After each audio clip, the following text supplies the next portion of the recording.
Hello friends, क्या हुआ? Income tax की नोटिस आई है? अरे घबराओ मत, आपने कोई गुनाह नहीं किया है। इनकम टैक्स डिपार्टमेंट की यह एक रूटीन प्रोसीजर है।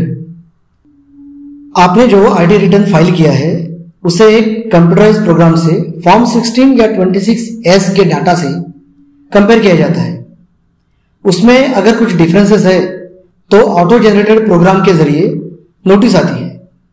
इससे घबराने की जरूरत नहीं है, गलती किसी से भी हो सकती है। आपने जो आईटी रिटर्न फाइल किया है उसमें कुछ गलतियां हो सकती है, या फिर कंप्यूटराइज प्रोग्राम थ्रू आपको जो नोटिस आई है उसमें भी गलती हो सकती है।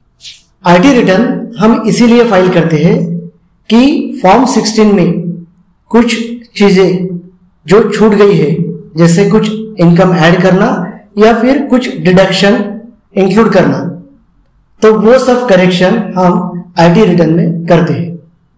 तो चलिए देखते हैं कि यदि इस टाइप की कोई नोटिस आई तो उसका रिप्लाई कैसे करना। चलिए, सबसे पहले जो इनकम टैक्स का पोर्टल है incometax.gov.in, इस पे लॉगिन कीजिए। लॉगिन करने के बाद यहाँ पेंडिंग एक्शन है, उसमें रिस्पॉन्ड टू आउटस्टैंडिंग डिमांड, उस पर क्लिक कीजिए।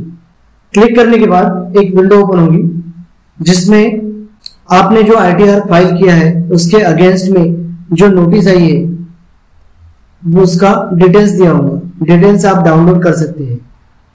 डाउनलोड करने के बाद आप कंपेयर कीजिए कि नोटिस किस लिए आई है।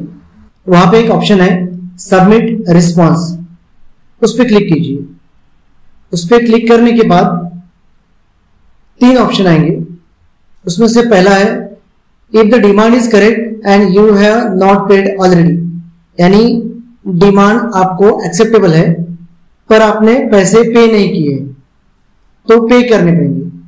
सेकंड ऑप्शन है demand is correct and you have paid already, demand बराबर है, यानी इनकम टैक्स की तरफ से जो डिमांड आई है वो बराबर है, आपको एक्सेप्टेबल है और आपने ऑलरेडी अमाउंट पेड किया हुआ है।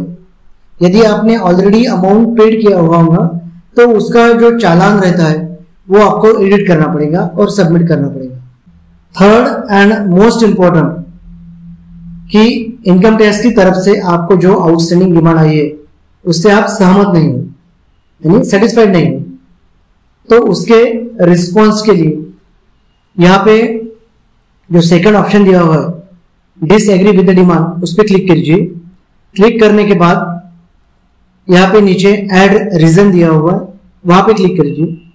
क्लिक करने के बाद नंबर ऑफ रीजंस दिए हुए हैं, उसमें से जो आपको लगता है वो आप सिलेक्ट करिए, नहीं तो लास्ट में एक अदर्स लिखा हुआ है उसे क्लिक करिए और उसके बाद आपको जो रिस्पॉन्स लगता है वो वहां पे टाइप कीजिए। टाइप करने के बाद आपके पास जो वैलिड डॉक्यूमेंट है उस आउटस्टैंडिंग डिमांड के अगेंस्ट वो सब अटैच कीजिए और अटैच करने के बाद सबमिट कीजिए। सबमिट करने के बाद यहाँ पे एक कंफर्मेशन आएगा, वो कंफर्म बटन क्लिक करिए। कंफर्म बटन क्लिक करने के बाद आपका रिस्पॉन्स सक्सेसफुली सबमिट हो जाएगा। इस तरह इनकम टैक्स डिपार्टमेंट की तरफ से आई हुई किसी भी नोटिस के अगेंस्ट आप खुद ही रिप्लाई कर सकते हैं।